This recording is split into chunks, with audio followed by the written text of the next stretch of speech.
बच्चों आइए प्रश्न को देखते हैं। प्रश्न दिया गया हमें एक कक्षा में 12 छात्र और 8 छात्राएं हैं। हमें पहले प्रश्न में बोला है किसी एक छात्र का चयन कितने प्रकार से किया जा सकता है, और दूसरे में बोला है किसी एक छात्र और एक छात्रा का चयन कितने प्रकार से किया जा सकता है।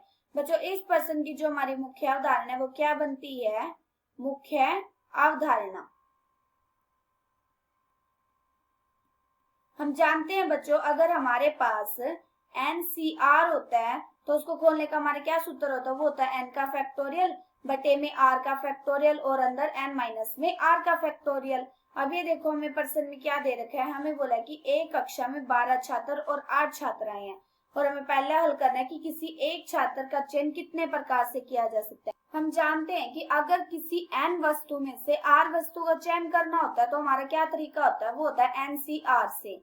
अब ये देखो पहला प्रश्न हमारा क्या दे रखा है?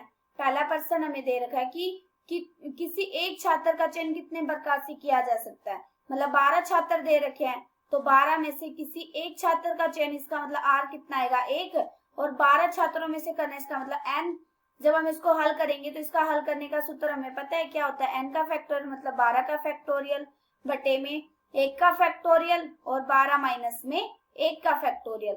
जब हम इसको हल करेंगे कितना आ जाएगा? 12 का फैक्टोरियल बटे में 11 का फैक्टोरियल। जब हम इसको खोलेंगे हम जानते हैं कि n का फैक्टोरियल हम कैसे खोलते हैं, उसका हमारा सूत्र होता है n माइनस में 1, और ये चलता जाता है n माइनस में n तक।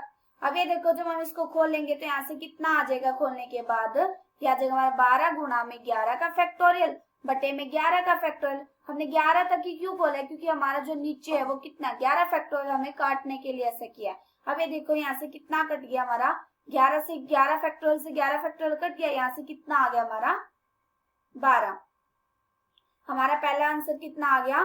जो हमें बोला था कि किसी एक छात्र का चयन हम कितने प्रकार से कर सकते हैं, हम 12 तरीकों से कर सकते हैं। अब ये देखो हम दूसरा देखते हैं। दूसरे में बोला किसी एक छात्र और एक छात्रा का चयन हम कितने प्रकार से कर सकते हैं। मतलब एक छात्र, हमारे पूरे छात्र कितने हैं?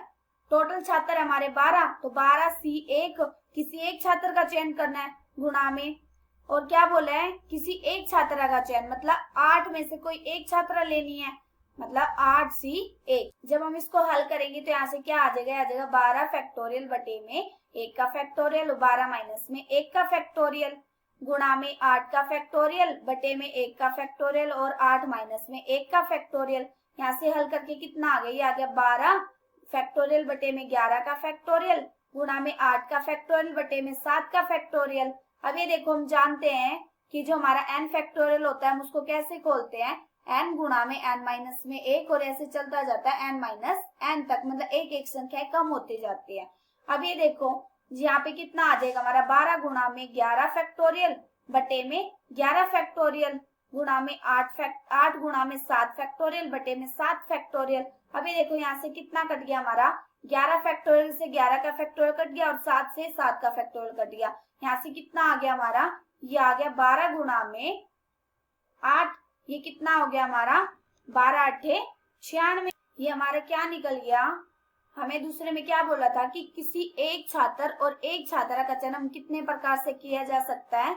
हमें 96 तरीके से किया जा सकता है। आशा करती हूँ बच्चों आप सबको समझ आया होगा। धन्यवाद।